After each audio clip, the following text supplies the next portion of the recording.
If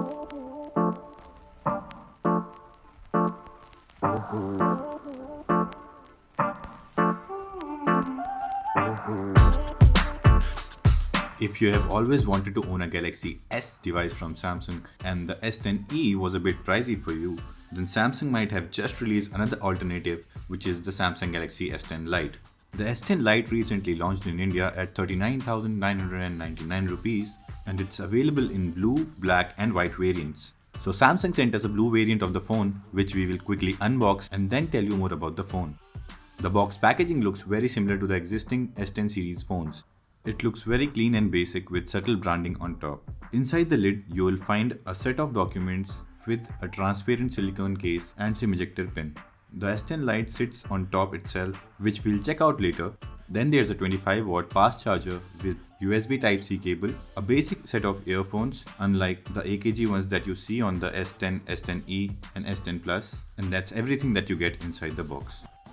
Unlike the packaging, the design doesn't seem to have borrowed a lot from its siblings and seems like Samsung has done some cost cutting on the material as well.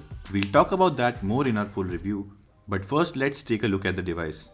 It comes with a huge camera design with 3 lenses stacked at the top left of the back. Volume button and the power key is on the right side, while the left has the SIM tray. And the bottom has USB Type-C port with a loudspeaker grill and primary microphone. The front camera cutout is now at the center and seems much smaller than the S10.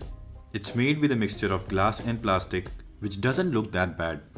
It has a 6.7-inch Full HD Super AMOLED display, which looks pretty good. What's really interesting is that Samsung has ditched Exynos chipset for a Qualcomm Snapdragon 855 on this one. It has 8GB of RAM and 128GB of onboard storage. And it also supports microSD card.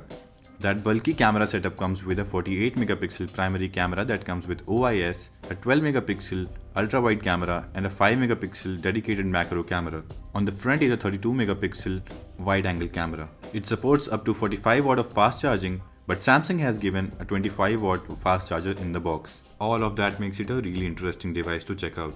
While we are still reviewing the phone, you can keep following techradar.com for the full review and tell us how you like the video in the comments below.